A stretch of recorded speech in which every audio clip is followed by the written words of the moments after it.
Tienes palabras de vida eterna. ¿Dónde más iré, Dios? ¿Dónde más iré? Tienes palabras de vida eterna. Señor, Hebreos capítulo 10. Vamos a terminar el pasaje que comenzamos la semana pasada. Hebreos capítulo 10, versículo 1 al 18. El título del sermón era Cristo es el único medio eficaz para tratar con el pecado.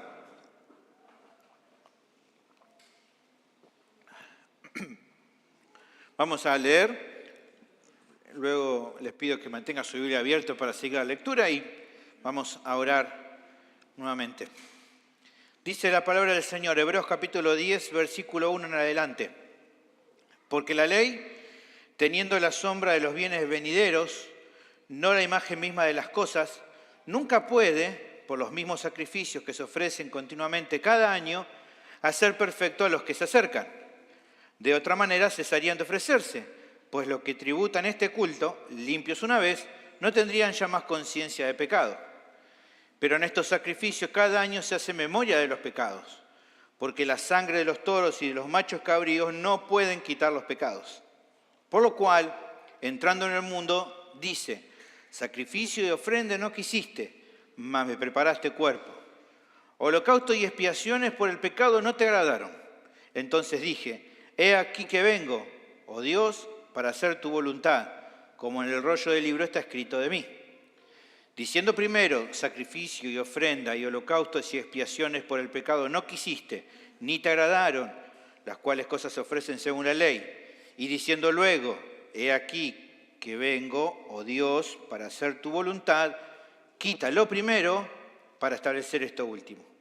En esa voluntad somos santificados mediante la ofrenda del cuerpo de Jesucristo, hecho una vez para siempre. Y ciertamente todo sacerdote está día tras día ministrando y ofreciendo muchas veces los mismos sacrificios que nunca pueden quitar los pecados. Pero Cristo, habiendo ofrecido una vez para siempre un solo sacrificio por los pecados, se ha sentado a la diestra de Dios. De ahí en adelante, esperando hasta que sus enemigos sean puestos por estrado de sus pies. Porque con una sola ofrenda hizo perfectos para siempre a los santificados. Y nos atestigua lo mismo el Espíritu Santo, porque después de haber dicho, este es el pacto que haré con ellos después de aquellos días, dice el Señor, pondré mis leyes en sus corazones y en sus mentes las escribiré. Añade, y nunca más me acordaré de sus pecados y transgresiones. Pues donde hay remisión de estos, no hay más ofrenda por el pecado. Oremos. Bendito Señor, te damos gracias por la bendición que estamos recibiendo de esta preciosa reunión que estamos compartiendo. Te ruego ahora por la exposición de tu palabra, que me des buen entendimiento para exponer las verdades que tenemos aquí y sean de edificación para cada uno de los que estamos en este lugar. Rogamos que nos ayudes, que nos des entendimiento para comprender y creer todos los conceptos que veremos y así obedecer tu palabra y que eso repercuta en un beneficio espiritual de nuestras vidas. Ruego todo esto en el nombre de Cristo Jesús. Amén. Al comenzar esta segunda parte del sermón, me parece muy conveniente, me pareció bueno cuando lo leí, la introducción que el pastor John MacArthur hace a este pasaje que estamos tratando en su comentario bíblico de la epístola. Dice lo siguiente, mira, te lo voy a leer lo que él puso. Se narra la historia, justo esta semana mandé una imagen sobre esto, se narra la historia de un poblado inglés cuya capilla tenía un arco donde estaba escrito «Predicamos a Cristo crucificado». Durante muchos años, hombres fieles predicaron allí y presentaron al Salvador crucificado como el único medio para salvación. Pero cuando la generación de predicadores fieles murió, surgió una que consideraba anticuados y repulsivos la cruz y su mensaje. Comenzaron a predicar la salvación por el ejemplo de Cristo, no por su sangre. No veían la necesidad de su sacrificio. Después de un tiempo, hiedra creció sobre el arco y cubrió la palabra crucificado, de modo que solo quedó visible, predicamos a Cristo.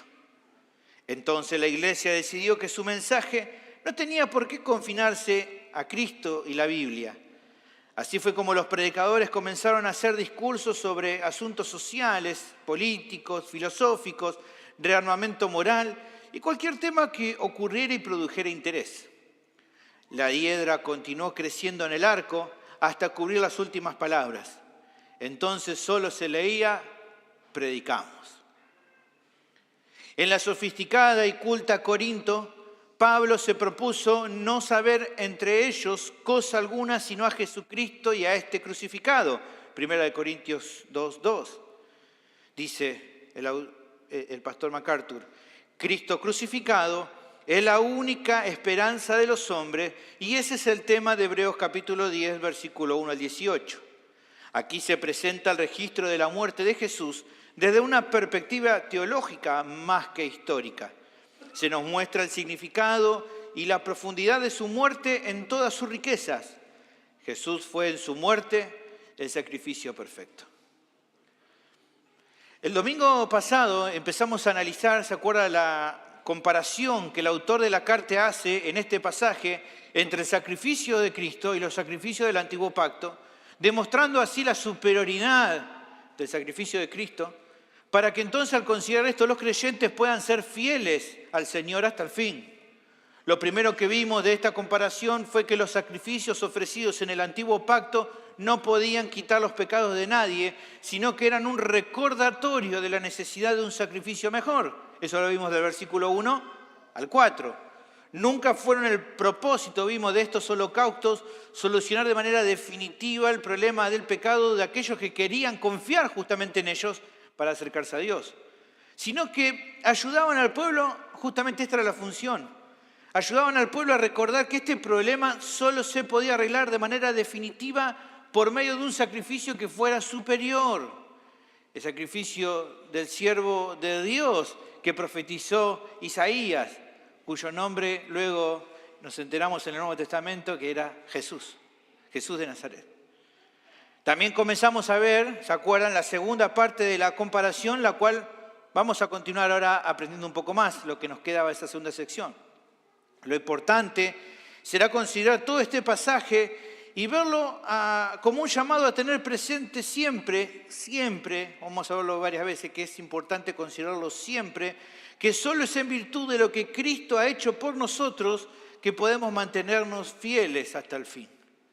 Por eso, creo yo que nunca nos cansaremos aquí en la iglesia, ese es mi mayor deseo, de recordar como aquellos hermanos fieles que nos precedieron en la fe, que es Cristo y solo Cristo y su obra redentora la base de nuestra doctrina y predicación. ¿Por qué? Porque es a través de considerar la superioridad de su sacrificio que tu alma se puede fortalecer en el camino que tenés por delante, aunque vengan días de prueba y aflicción. Así que te animo a seguirme hoy con atención. El tema del sermón es el siguiente, el mismo que de la semana pasada. Para ser fieles, los creyentes deben considerar que el sacrificio de Cristo es superior a los del Antiguo Pacto en relación con su trato con el pecado. ¿En qué sentido superior? Bueno, el texto hace una comparación que explicaba y vimos y nos va a explicar sobre su superioridad. ¿Estamos bien? Vamos a ver entonces la segunda parte donde vamos a arrancar hoy de esta comparación. Ya habíamos hablado y lo volvemos a repetir, esta segunda parte de la comparación es que Dios estableció que no sean los sacrificios del Antiguo Pacto, sino la vida de Cristo, la ofrenda definitiva por el pecado. Versículos 5 al 10. Como ya mencionaba en la introducción, el domingo pasado vimos gran parte de esta sección. Observamos que el autor de la carta utilizó una referencia al Antiguo Testamento, ¿se acuerdan? Salmo capítulo 40, versículos 6 al 8.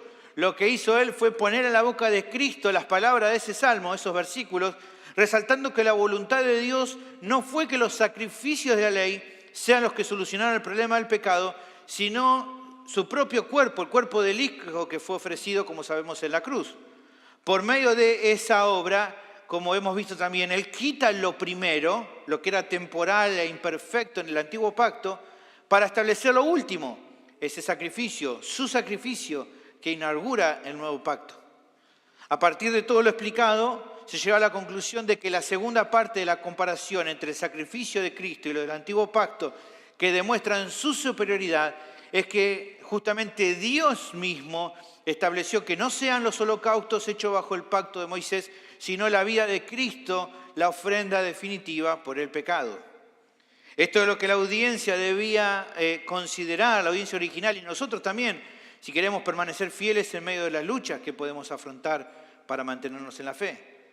Ahora, encarando lo que nos queda por revisar, dijimos que nos quedaba un versículo, el 10, el resto de esta sección lo que hace es dar un concepto doctrinal esencial de la voluntad de Dios respecto a la obra de Cristo en la cruz a favor de los que creen, los que confían en Él. Versículo 10. Fíjense que estamos hablando mucho acá de la voluntad de Dios, la voluntad, su voluntad, lo que Él quiso. Varias veces lo vimos. Bueno, aquí termina el versículo 10, nuevamente presentando esta idea. En esa voluntad, está hablando de la voluntad de Dios, del Padre, somos santificados mediante la ofrenda del cuerpo de Jesucristo, hecha una vez para siempre. ¿Qué quiere decir esto? Bueno, como una conclusión, el autor de la carta expresa que Dios no solo determinó que no sean los sacrificios del antiguo pacto los que remediaran el problema del pecado, sino la vida de Cristo, sino que además ha dispuesto de que todos los que confían en el Señor, dice aquí el pasaje, sean santificados por medio de la ofrenda del cuerpo de Jesucristo, hecho una vez para siempre. Por eso, como el autor expresaba en la referencia que yo presentaba anteriormente, el Padre, como vimos, le preparó un cuerpo para el Hijo, uno que pudiera ser esa ofrenda única y completamente suficiente por el pecado. Así que no es que simplemente el Padre determinó cuál era la ofrenda definitiva, sino también la eficacia de esa ofrenda. Jesús, como está diciendo aquí, no tendrá que volver a entregar su vida nunca más en la cruz para limpiar y perdonar nuestro pecado. Por ende, entonces, no queda pecado que falte limpiar o perdonar en la vida de aquellos que por medio de Cristo se acercan a Dios. Ya ha sido todo perdonado y limpiado. Esta es, hermanos, una de las noticias más gloriosas del Evangelio. Toda la deuda fue perdonado por el Hijo. Todas nuestras manchas han sido limpiadas por medio de Él. Esto es algo impresionante. A esto se refiere aquí el pasaje con el hecho de que diga que somos santificados. Como explicaba la semana pasada, ¿se acuerdan? Santidad posicional. Posicionalmente delante de Dios somos considerados como justos, limpios y santos en cuanto a nuestra culpabilidad y nuestra suciedad a causa de nuestras transgresiones a la ley de Dios. Ya es como que no estuvieran más delante de la presencia de Dios.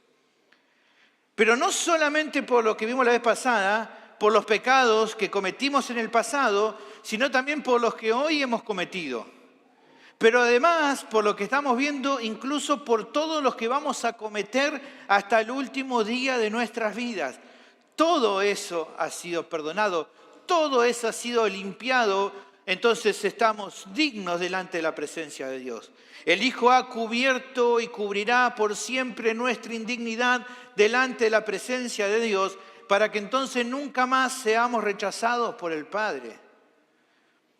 Bueno, este beneficio del cual estamos hablando es otorgado por igual a todos aquellos que de forma genuina depositan su fe en Él. Si has depositado tu fe en Cristo, esto también te incluye a vos. Un comentario bíblico resume los conceptos vistos en esta sección de la siguiente manera. Escuchá, mirá lo que dice, muy interesante. Es por su cumplimiento de la voluntad de Dios hasta lo sumo que Cristo ha santificado a su pueblo y ha provisto perfección que era inalcanzable sobre la base de los sacrificios antiguos. Su cumplimiento de la voluntad de Dios hasta lo sumo incluía la ofrenda de su cuerpo hecha de una vez para siempre. Ese cuerpo preparado para Él en su encarnación. Escucha esto muy interesante también lo que dice. Presta atención, dice, es la expiación la que explica la encarnación. La encarnación tiene lugar para que el pecado del mundo pueda ser quitado por la ofrenda del cuerpo de Jesucristo. La ofrenda de su cuerpo es simplemente la ofrenda de Él mismo, de Cristo mismo. Si aquí la santificación y el acceso a Dios se hacen posibles a través de su cuerpo, en los versículos 19 y 29, que vamos a ver luego en la próxima el próximo pasaje que tratemos, se hacen posible a través, dice ahí, de su sangre. Sea que nuestro autor, dice aquí el comentarista, hable de su cuerpo o de su sangre, es su vida encarnada la que se quiere significar, entregada a Dios en una obediencia que mantuvo hasta la muerte. La presentación de la vida de nuestro Señor a Dios fue un sacrificio tan perfecto que no es posible ni necesaria ninguna repetición. Fue ofrecida una vez para siempre. La santificación que su pueblo recibe en consecuencia es su purificación interior del pecado y su preparación para estar en la presencia de Dios, de manera que de allí en más ellos pueden ofrecerle a Él sacrificio aceptable. Es una santificación, termina y concluye este comentarista, es una santificación que ha tenido lugar una vez para siempre. En este sentido, es tan irrepetible como el sacrificio que la efectúa. Interesantes estos conceptos.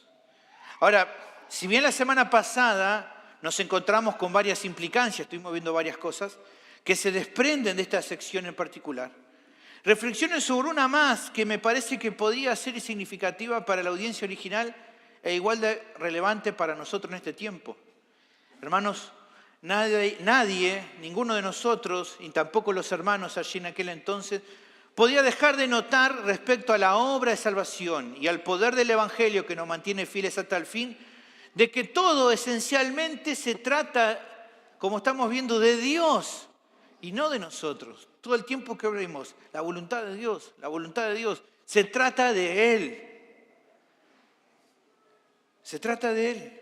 Si llegamos al camino del Señor, no fue porque nosotros seamos mejores que otros, sino porque esa fue la voluntad de Dios. Hermanos, el hecho de que podamos llegar hasta la presencia de Dios no es por nuestra propia dignidad, sino que ya vimos, porque Cristo nos ha cubierto con su sangre de acuerdo nuevamente a la voluntad de Dios. Incluso la seguridad de tu perseverancia no recae en tus esfuerzos, sino en lo que Dios, en su voluntad, por medio de su Hijo, ha hecho por vos. Como vemos entonces, hermanos, el Evangelio verdadero está centrado en Dios, en Él, no en nosotros. Yo creo y pienso que la tentación a abandonar la fe comienza justamente en las personas, en los creyentes, cuando en vez de enfocarse en Dios, lo hacen en ellos mismos. Piensan en ellos, están todo el tiempo ensimismados en ellos y no en Dios. Tristemente, en muchas ocasiones, con personas que conozco que han abandonado la fe o que andan por ahí tal vez pensándose cristianos, pero no mostrando un fruto de que lo sean, mucho de su discurso era pensar en ellos, en lo que ellos no recibían, en que nadie se enfocaba en ellos, en que nadie veía por lo que ellos eran, cuando no entendieron de que esto no se trata de nosotros, sino de Dios. Evitar, hermano, a toda costa este error. ¿Cómo lo vas a hacer? Bueno, trayendo a tu mente el mensaje del Evangelio, que justamente está centrado en Dios. La última de las comparaciones la tenemos del versículo 11 al 18. Mientras que los sacrificios continuos del antiguo pacto no podían quitar los pecados, el sacrificio único de Cristo para siempre quitó el pecado de los santificados. Esta es la tercera comparación. Mientras los sacrificios continuos del antiguo pacto no podían quitar el pecado, el sacrificio único, el único de Cristo, que lo quitó para siempre. El pasaje prosigue en su comparación exponiendo a la audiencia original dos diferentes tipos de ofrendas hechas por los dos tipos de sacerdocios. Dice versículo 11, lee conmigo, y ciertamente todo sacerdote está día tras día ministrando y ofreciendo muchas veces los mismos sacrificios que nunca pueden quitar los pecados. Pero Cristo, habiendo ofrecido una vez para siempre un solo sacrificio por los pecados, se ha sentado a la diestra de Dios, de ahí en adelante, esperando hasta que sus enemigos sean puestos por estrado de sus pies. En el primer caso, se presenta la labor de los sacerdotes levíticos, a eso se refiere primero. Estos hombres, dice aquí el pasaje, estaban día tras día ministrando y ofreciendo muchas veces los mismos sacrificios que nunca pudieron quitar los pecados. Como ya vimos, esto era así porque estas ofrendas no tenían la eficacia para solucionar de manera definitiva el problema del pecado. Ya hemos hablado de que solamente proveían una limpieza externa, ceremonial, pero en cuanto a la salvación, no podían hacer nada más que recordarle a las personas del pueblo de Israel que el problema del pecado no estaba todavía remediado. A causa de eso, el texto presenta lo que acontecía en aquel tiempo. Como no podían, y era un recordatorio, cada sacerdote levítico llevaba los mismos sacrificios una y otra y otra y otra vez. Quedaba claro entonces que todo el que quería confiar en estas ofrendas como un medio para estar a cuenta con Dios, estaría construyendo sobre un terreno frágil, que no les podía dar ninguna seguridad. Nunca fue esa la función. Estos holocaustos no podían dar seguridad. Nunca Dios los instituyó para eso. Ahora, habiendo dado esa primera parte, ¿no?, de hablar de unos, ahora el caso se presenta del otro sumo sacerdote, nuestro texto. Habla del otro sumo sacerdote, de Cristo.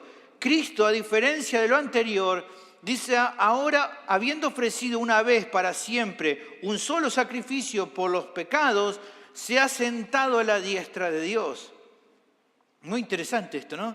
Después de haber ofrecido, se sentó a la diestra de Dios.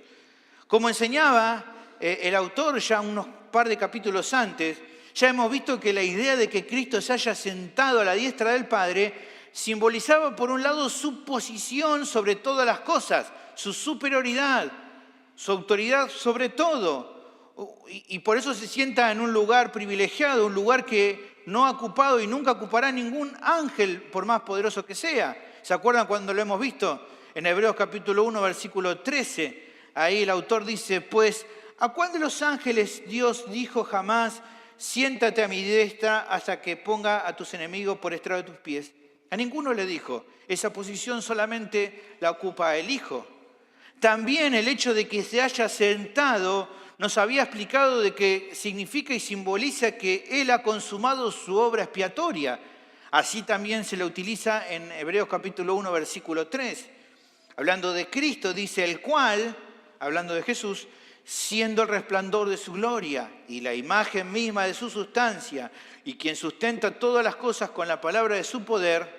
Aquí viene el punto. Habiendo efectuado la purificación de nuestros pecados por medio de sí mismo, su sacrificio, ¿qué hizo ahora? Se sentó a la diestra de la majestad en las alturas. Ya terminó la obra que tenía que hacer. En cuanto a lo que tenía que hacer por el pecado de los suyos, ya con la presentación de su propia vida como ofrenda, completó todo lo necesario para asegurar la santificación de ellos. ¿Qué queda entonces, dice el texto, por esperar? Bueno, el texto dice que se sentó a la diestra de Dios. De ahí adelante, dice el pasaje, esperando hasta que sus enemigos sean puestos por estrado de sus pies. Recién vimos también en la frase que leímos hace un ratito, que esta frase ya se utilizó y que en ambos casos esta cita está tomada de Salmos capítulo 110, versículo 1. En su momento me hemos explicado acerca de esta cita. Dijimos que el autor la presenta como una referencia mesiánica, la que nos recuerda la realidad que un día Cristo volverá al mundo a juzgar a todo lo que le dieron la espalda y que el Padre va a sujetar todas las cosas bajo su completa autoridad. Todos los enemigos del Hijo serán destruidos y todos serán enviados a la condenación eterna. Pero también, de acuerdo a lo que viene expresando el autor, pienso que la referencia en este caso no solo apunta a eso, sino a destacar la obra de Cristo, obra que ha sido consumada. Está diciendo que no se requiere que Él vuelva al mundo a realizar una obra expiatoria adicional. No es que, puede en algún momento surgir algún trámite, por así decirlo, algún trámite que pueda surgir, y entonces eso obliga a Cristo a descender antes de tiempo para arreglar algún problema que pudiera ocurrir antes de su segunda venida. Que digan, mirá Jesús, hay un problema acá, necesitamos que venga antes. No, no va a pasar eso.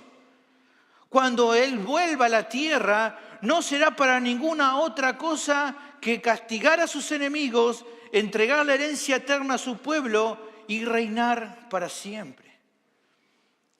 Ya vendrá para eso. Ya vino, como muchas veces hablamos, ya vino como cordero, ahora volverá como rey. Cuando entonces vuelva será para esto. Pero en cuanto a lo requerido para redimir el pecado de los suyos, en cambio la realidad es otra. Es tal como se indica a continuación en el texto, versículo 14, tremendo pasaje.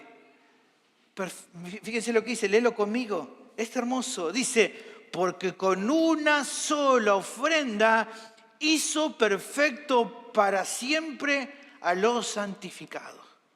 Terrible, hermano, si a vos te gusta marcar tu Biblia como un versículo importante, este es tremendo versículo. Léelo de vuelta conmigo, disfrutalo. Dice, porque con una sola ofrenda hizo perfecto para siempre a los santificados. Ya está todo listo.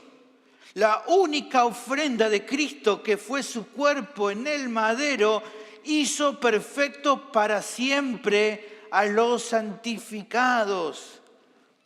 Y es muy interesante, hermanos, porque aquí el término para siempre en el idioma original significa literalmente para siempre. Eso, para siempre. No por un tiempo, no dependiente de las obras que los santificados realicen, sino solamente por su gracia,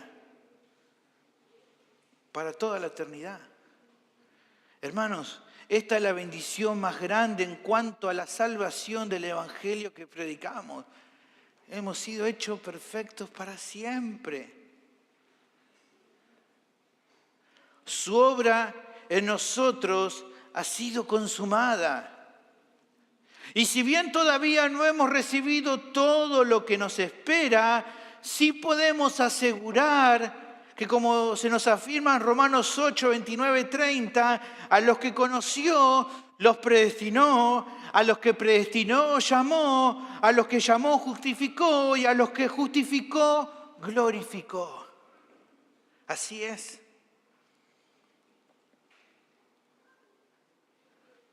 Así es, hermano. Ahora, ¿por qué el apóstol Pablo podía esto de glorificar? ¿Por qué podía el apóstol Pablo mencionar en pasado una obra que todavía es futura? La glorificación todavía no pasó. ¿Por qué lo menciona en pasado? Bueno, porque Pablo entendía, al igual que el autor de la carta de Hebreos, que Cristo con una sola ofrenda hizo perfecto para siempre a los santificados. Por lo tanto, ya lo puede mencionar en pasado porque es algo que va a pasar. Obviamente va a pasar, no hay ninguna duda. Es solo cuestión de tiempo para que esta realidad se cumpla. Jesús regrese, sus enemigos sean puestos por estrado de sus pies y aquellos que depositaron su fe en Él reciban la redención final de sus cuerpos.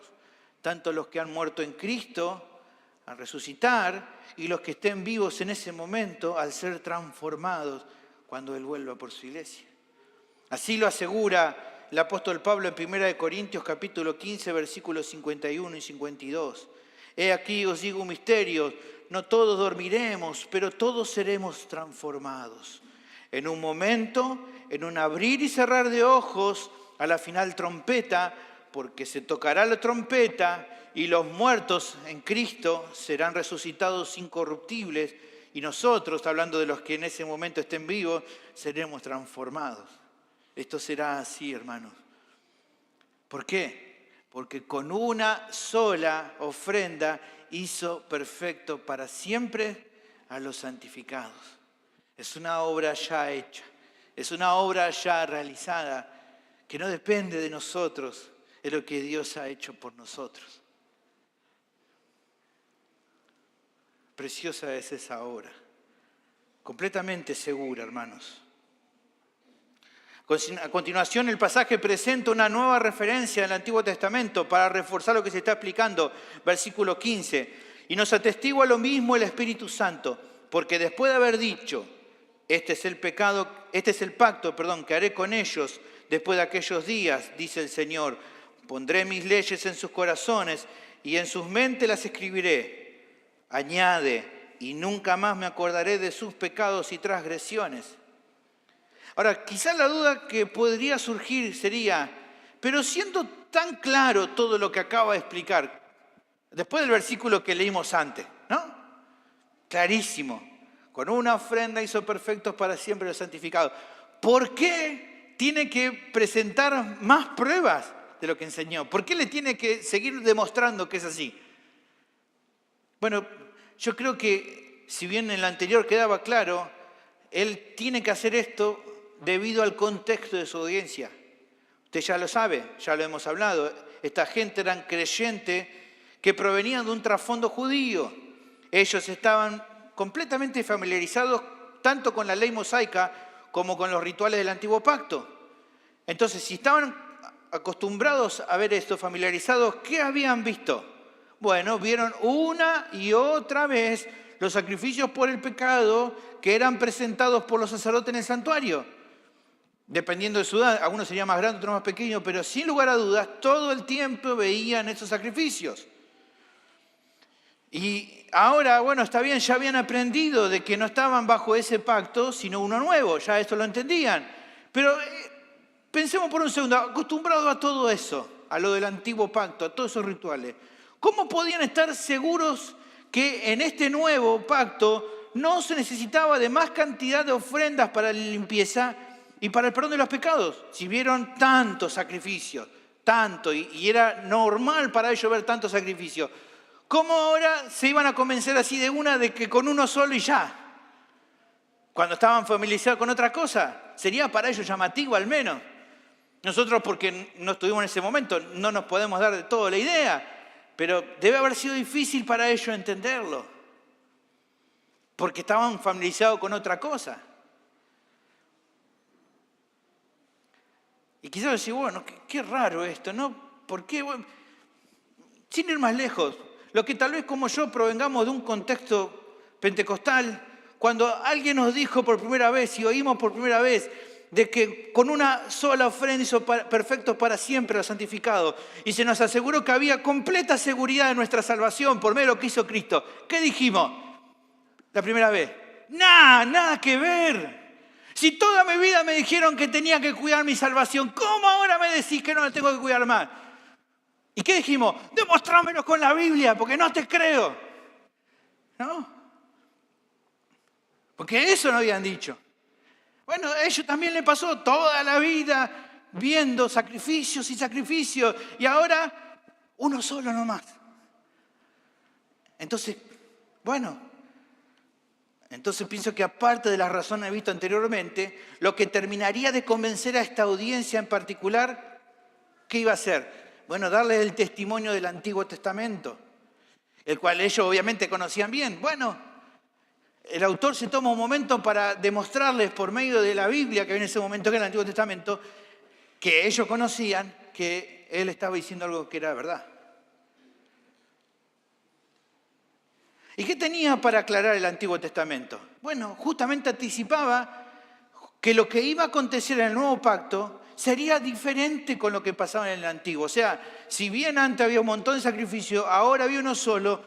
Bueno, esto no era nada sorprendente. El Antiguo Testamento así ya lo había anticipado. Por eso el autor dice aquí, esto es lo que atestigua a sí mismo el Espíritu Santo, que inspiró las Escrituras.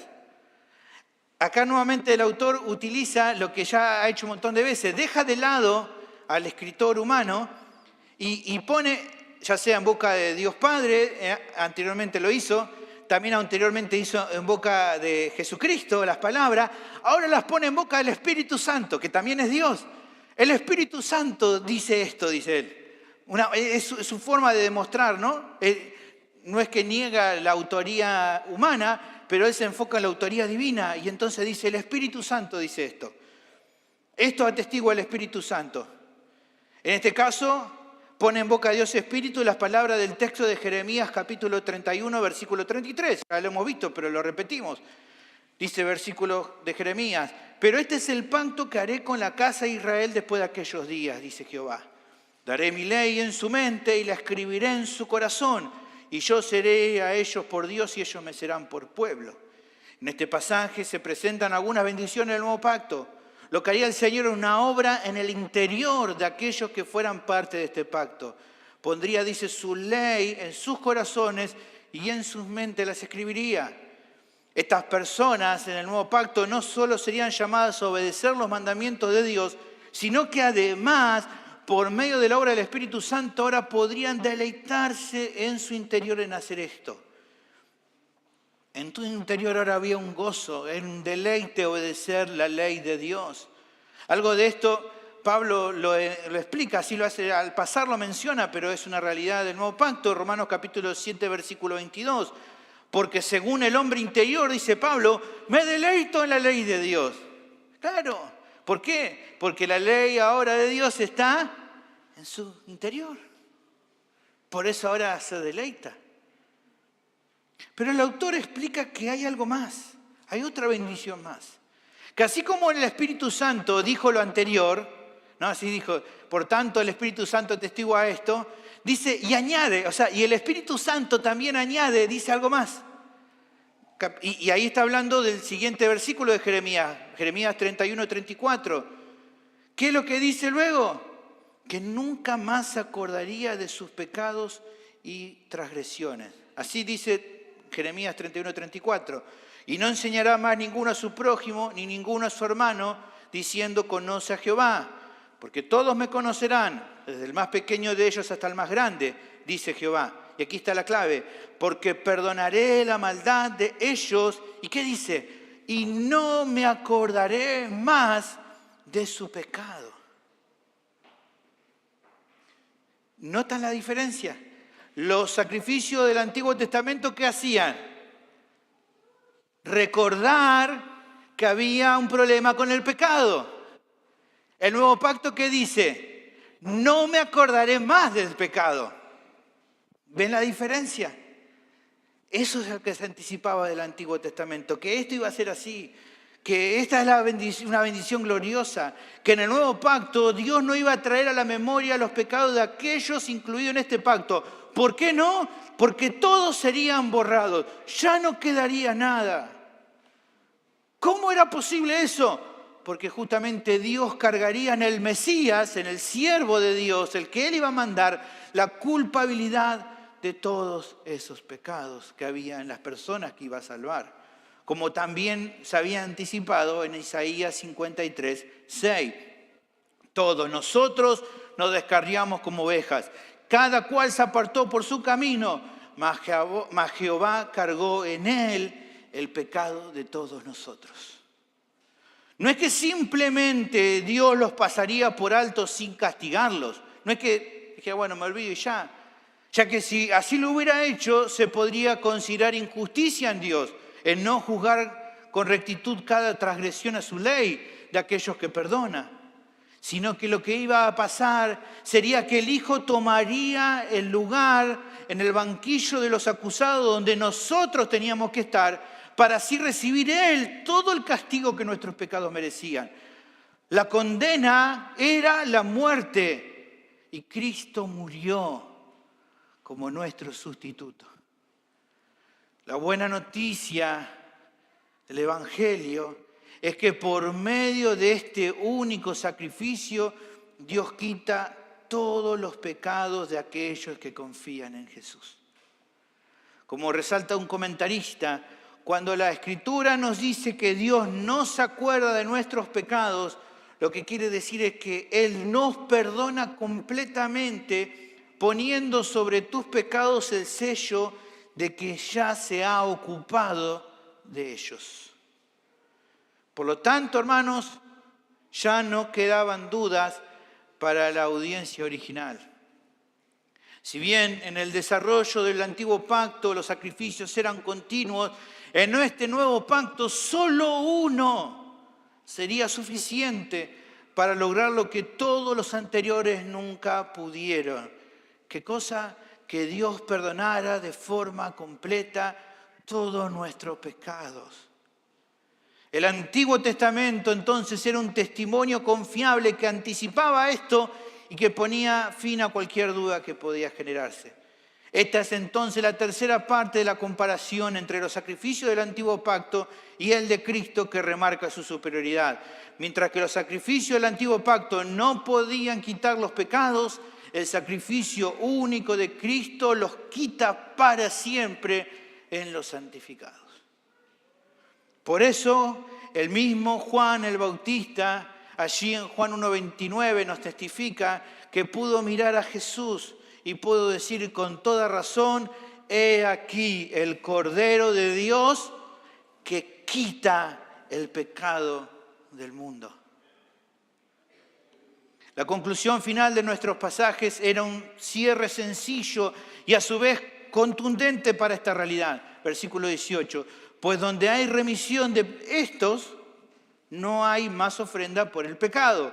El autor de manera acertada concluye que donde se ha producido la remisión, ya dijimos, el perdón de los pecados de aquellos que se acercan a Dios por medio de Cristo, no hay más holocausto que ofrecer por las transgresiones que se cometan. ¿Cómo ofrecer una ofrenda por algo que ya se perdonó? No tendría sentido. Y no lo tiene. Porque Cristo nos libró de toda nuestra culpa. Y entonces ahora hemos sido perdonados para siempre, hermanos.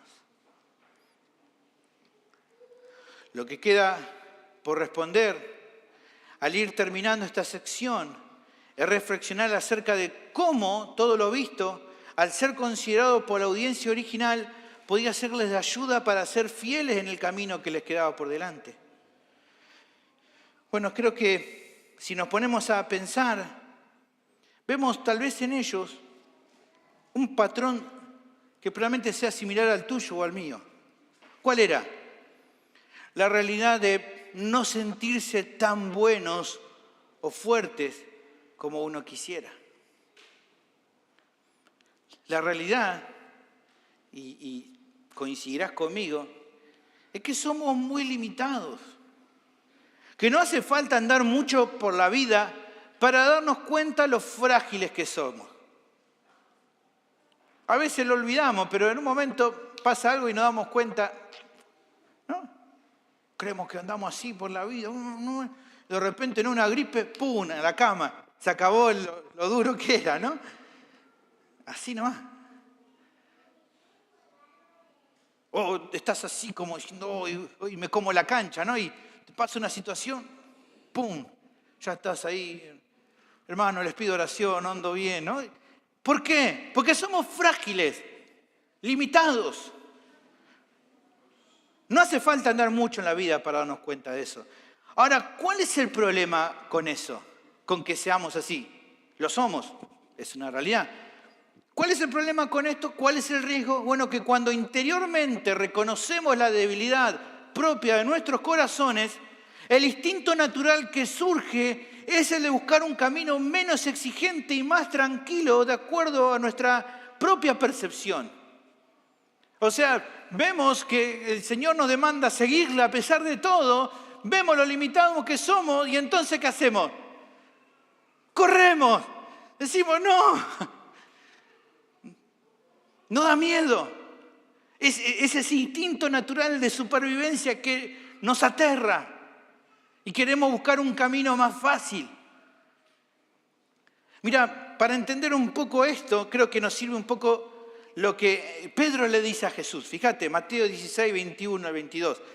Desde entonces comenzó Jesús a declarar a sus discípulos que le era necesario ir a Jerusalén y padecer mucho de los ancianos, de los principales sacerdotes y los escribas, y de ser muerto y resucitar al tercer día. Jesús le comenta, va a pasar esto, voy a sufrir un montón, voy a morir y voy a resucitar al tercer día. Entonces Pedro, tomándolo aparte, comenzó a reconvenirle diciendo, Señor, tened compasión de ti, en ninguna manera esto te acontezca. ¿Qué estaba haciendo Pedro en ese momento? Activando algo que él quería que se activara en Jesús. Ese instinto de supervivencia, decirle, no, si sabes que te va a pasar eso, no vayas. Jesús, date cuenta. Diríamos en este tiempo los mensajes de autoestima, querete un poco, Jesús, amate un poco vos mismo y no te entregues a tener que sufrir. Busca algo más sencillo, busca un atajo, busca una manera de no tener que sufrir y padecer tanto. Bueno, no hace falta que te lea lo que Jesús le respondió, ¿no? Después léelo y vas a ver que Jesús no le dijo, ¿sabes qué? Tenés razón, me voy a amar más. Decí que no dijo eso, porque si no ninguno de nosotros hubiéramos sido perdonados. Pero después léelo si querés, ahí tenés la referencia, podés buscarlo, a ver qué fue lo que Jesús le respondió. Hermanos, algo de eso puede surgir en el corazón que se siente en la tentación de ceder ante las presiones de seguir fielmente a Cristo. ¿Por qué? La pregunta es para esa situación. ¿Por qué complicarse en un camino difícil por ser fieles a Cristo si podemos escoger otro que nos reporte mayor tranquilidad, siendo tal vez sus seguidores, pero más desde lejitos? ¿Para qué complicarnos? No, escuchamos que por ser fieles a Cristo tenemos que estar dispuestos a morir y vos sí, no sé si puedo. No, más bien le sigo así, a mi manera, un camino más sencillo. No, y te enterás, los que están dispuestos a seguir a Cristo saben que van a sufrir el desprecio, el dolor y el desprecio de la gente que antes lo amaba. Y vos decís, pero yo no quiero eso. ¿Y qué tal si busco un camino más fácil? ¿Pero por qué? No quizá por la comodidad, porque uno ve que uno es limitado, ve que uno no da la talla. Con honestidad, hermano, si tanto los hermanos del primer siglo como hoy nosotros consideramos con sinceridad las limitaciones y fallas que poseemos por naturaleza, ¿por qué buscaríamos alcanzar un premio que en el trayecto incluya aflicciones que sabemos que no vamos a poder soportar por nosotros mismos? ¿Por qué lo haríamos? ¿Por qué estaríamos dispuestos a ir por un camino que incluye situaciones que no vamos a poder aguantar? Bueno, creo que este pasaje es un antídoto eficaz contra esas dudas y temores. Uno que sirve incluso este pasaje para tratar con ese instinto natural de supervivencia, de querer bajar los brazos, por no ver en nuestras propias fuerzas lo necesario como para ser fiel hasta el fin. Hermanos, entendamos bien esto, lo que este pasaje nos está enseñando, porque es un antídoto para desactivar esa manera de pensar. Nunca se nos llamó a confiar en algo que haya en nosotros, sino en lo que Cristo ha hecho en la cruz para asegurar que podamos llegar con éxito a esta meta que de otro modo no sería posible sin Él. Nunca se llamó a que confíe en esas fuerzas inútiles que tenés. Nunca me llamó el Señor a que confíe en mi inutilidad. Así me decía hace años, cuando hacía las cosas a veces en casa no me salía bien, me decía mi hija, qué inutilidad. Era medio inútil. Bueno, Dios no pide que confíe en mi inutilidad, porque obviamente que si dependiera de esa inutilidad, no llego ni a caminar un poquito en la vida cristiana. Ahora, ¿por qué pienso que considerar esto es un antídoto? Porque lo que entonces produce es una confianza sólida en alguien que ha logrado para nosotros lo que jamás nosotros podríamos alcanzar de forma solitaria. Hace poco escuchaba un pensador, un chanta, ¿no?, que decía, no busques intentar solucionar tus problemas con algo de afuera, sino con lo que hay dentro. ¿Qué hay dentro si somos un desastre? La única solución para seguir adelante y no desmayar es saber que podemos confiar en alguien que ya pasó por el camino antes que nosotros. Como dijo alguna vez Martín Lutero, me miré a mí mismo y vi imposible salvarme. Miré a Jesús y vi imposible perderme. confiando en Él que podemos vencer el miedo a nuestras limitaciones. Pero no solamente esta realidad, este pasaje disipa las dudas, sino que también quebranta el corazón.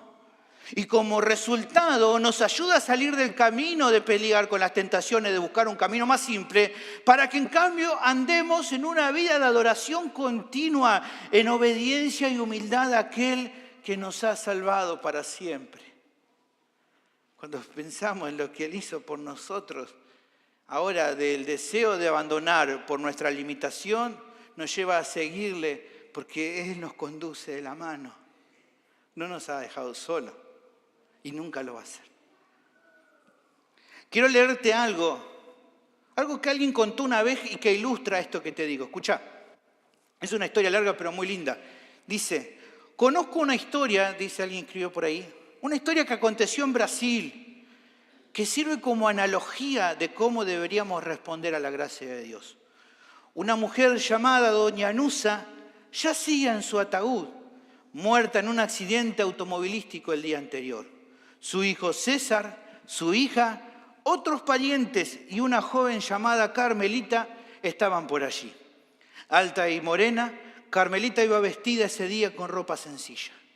La joven del interior de Brasil había sido adoptada en la familia de Doña Nusa hacía más de 20 años. En aquel entonces tenía 7 años de edad y era huérfana, nacida de una prostituta y un padre anónimo. Movida por la compasión, Doña Nusa intervino y se llevó a Carmelita a su familia. Cuando casi todos habían dejado la capilla, Carmelita se quedó atrás, llorando al lado del ataúd. Seria, con ternura, se recostó sobre el ataúd de su madre adoptiva, acariciándola con dulzura. Ella expresó su adiós con un gracias, gracias. Doña Nusa había extendido su mano y le había dado a Carmelita una vida que la huerfanita no podría haberse preparado por sí sola.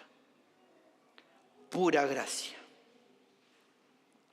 Un predicador, usando esta historia, expresó lo siguiente: deberíamos llorar porque Dios nos ha dado la libertad, el perdón, la vida que no podríamos ganar por nosotros mismos. Nuestras lágrimas no son de separación, sino las del regreso a casa. No son lágrimas de muerte, sino de vida. No son lágrimas de un pasado, sino unas que caen sobre un lecho de roca de esperanza por el futuro. Nuestros pecados han sido quitados y nosotros, por medio de lo que otro ha conseguido, hemos sido traídos al Padre e incorporados en su familia para siempre. Esto es el Evangelio. Solo cuando tu corazón considere de manera continua y sincera lo que el Señor ha hecho por vos, que es lo que el Evangelio testifica, es que vas a obtener un aliado muy fuerte para luchar contra la tentación de abandonar en el camino a causa de tus aflicciones. También pienso que este pasaje sirve de ayuda para otro asunto complicado que a veces acontece. He tratado con muchos creyentes a los cuales les cuesta un montón avanzar en la fe debido a un sentimiento de culpa por hechos de su vida que los avergüenza.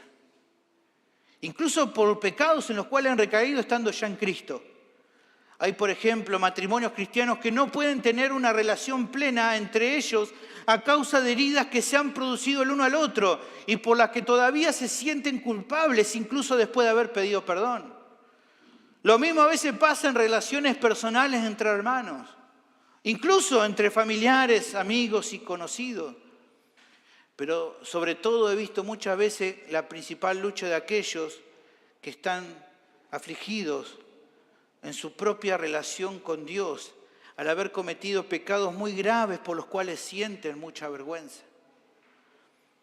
Bueno, considero que un creyente que no ha tratado como debería con un pecado cometido debe ser obediente a la palabra. Debe confesar su pecado, debe pedirle perdón si todavía no lo hizo a la persona contra la cual pecó Y debe también restituir en lo posible algo del daño que causó a los demás. Pero hermanos, el punto es que al margen de eso, el asunto está que muchos que cumplieron con esto que mencioné, y lo han hecho así, aún así se siguen acusando a sí mismos por lo que hicieron mal y todavía no están en paz. No pueden, se sienten mal, avergonzados. Su conciencia todavía los acusa por lo que hicieron. Bueno, creo que el pasaje de hoy, hermanos, también es medicina para tu vida, si ese es tu caso.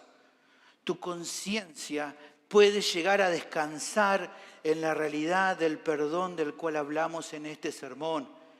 Si has depositado tu fe de forma genuina en Cristo, has sido perdonado completamente por todo el mal que hiciste contra Dios.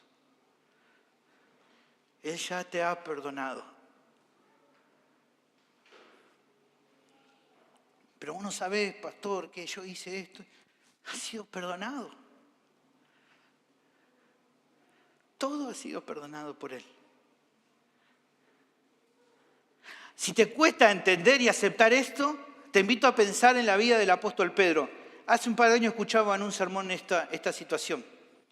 Ustedes saben, Pedro negó a su maestro de forma abierta, incluso cuando había asegurado que jamás lo iba a hacer. Eso le dijo, ¿vos me vas a negar? Ni a palo, Señor, jamás te voy a negar. Pero lo hizo. Muchas veces, ni siquiera una vez, varias veces. En mi barrio, para una persona así, hay una sola palabra que le cabe: traidor. Pedro fue un traidor. La gente le preguntó, ¿vos sos discípulo de él? Él le dijo, yo no lo conozco.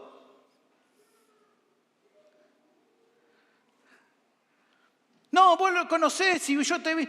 No sé de qué me hablas. Yo no tengo nada que ver con ese hombre. Hermanos, los evangelios no tienen tapujos. Es una historia tristísima la de la traición de Pedro, pero está en todos los evangelios. Justamente la Escritura no tiene tapujos en revelarnos que luego de cometer semejante acto infame, incluso de aquel que había sido considerado el discípulo principal del Señor, dice el texto en Mateo 26, 74 y 75, que él salió del lugar luego de traicionar como lo hizo y se fue a llorar amargamente. Y así lo hizo. Después de hacer semejante atrocidad, dice que salió y se puso a llorar.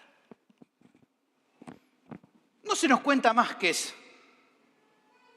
No se nos cuenta nada más. No es que se nos cuenta cómo fue esa situación cuando él...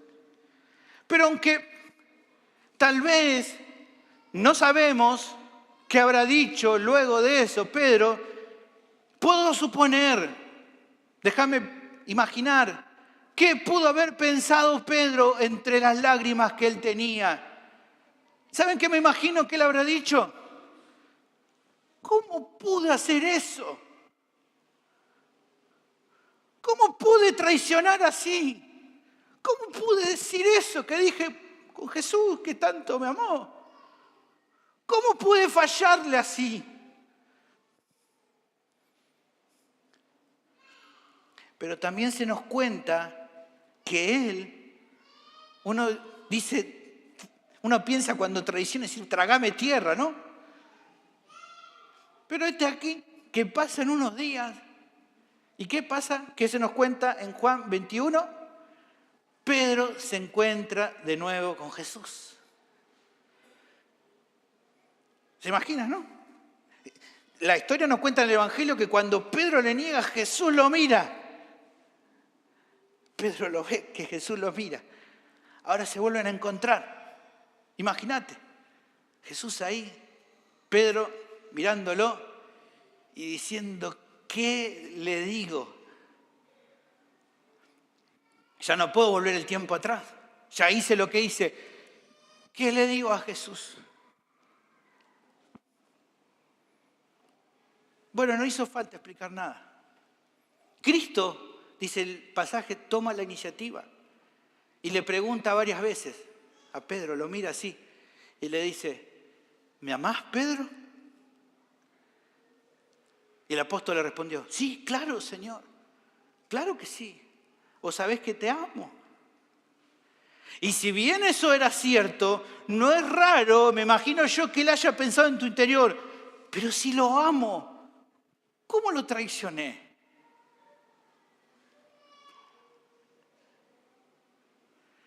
Bueno, el Señor vuelve a tomar la iniciativa y le da la noticia más hermosa que Pedro podía escuchar.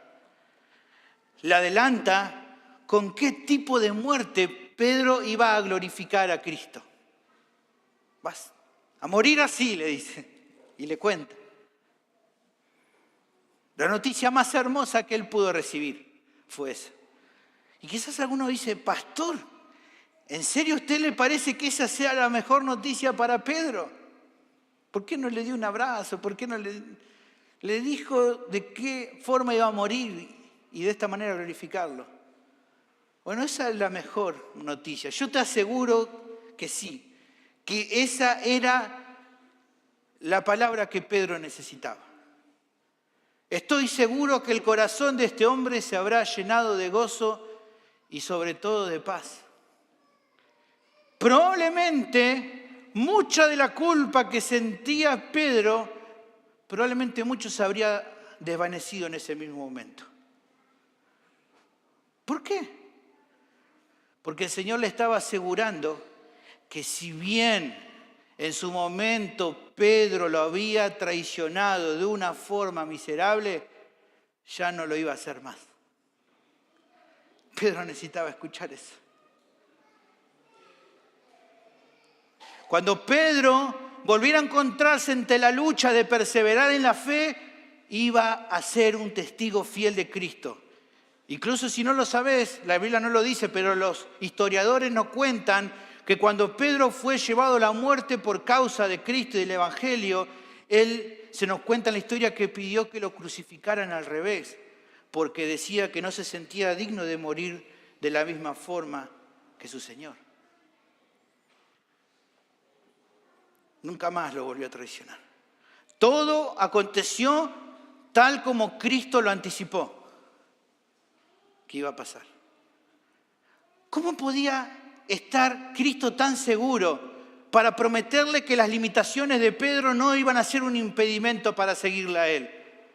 Bueno, hermanos, por las mismas razones que hoy vos también podés estar seguro de lo mismo, porque por medio de su sacrificio has recibido el perdón de todos tus pecados.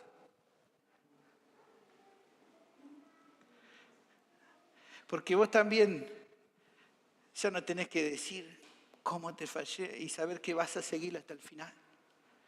Porque Él ya hizo por vos todo lo que hacía falta en la cruz para que vos puedas llegar hasta el fin. Si sos un creyente genuino, tus peores errores del pasado no van a ser jamás un obstáculo para que no llegues al fin de la meta, sino justamente un recordatorio glorioso de que vas a llegar ahí no por tus méritos, sino por los de Cristo. Por eso, hermanos, cierro con esta idea. Considerar a diario su sacrificio perfecto es lo que puede librarte del peso de la culpa por las cosas graves que hayas hecho. ¿Por qué? Porque Dios ya no te condena por eso, porque por medio de Cristo te ha otorgado el perdón. No dejes nunca, hermano, de considerar estas verdades si tu deseo es ser fiel hasta el fin. Por último, pienso que esta realidad es algo digno de mencionar en cuanto a aquellos que todavía hoy están sin Cristo. Muy probablemente en tu interior tu conciencia te está acusando de que estás mal con Dios. Y también te está avisando de que no hay nada que puedas hacer al respecto porque tu maldad te condena una y otra vez delante de la santidad de Dios. Pero el mensaje del Evangelio que hemos escuchado hoy más temprano es tu esperanza, Cristo murió en la cruz, resucitó con poder y hoy está sentado a la diestra de Dios. El Padre le ha dado toda autoridad para que todos los que creen en Él y se arrepienten de corazón por sus pecados puedan recibir la limpieza y el completo perdón. Y la promesa es que eso mismo hoy puede ocurrir si venís a Cristo. La pregunta que quiero hacerte es, ¿qué vas a hacer, querido oyente? Te animo a que rindas tu vida a Cristo, que ya no esperes más.